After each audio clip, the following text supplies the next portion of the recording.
الله أكبر. بسم الله الرحمن الرحيم.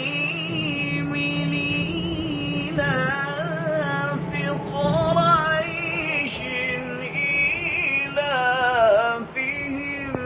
رحلة الشتاء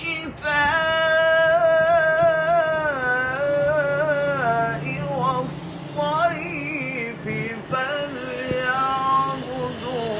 رب هذا البيت الذي أطعمهم من جوع ما شاء الله. وآمنهم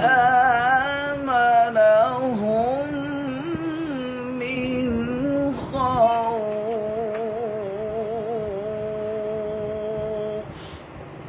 صدق الله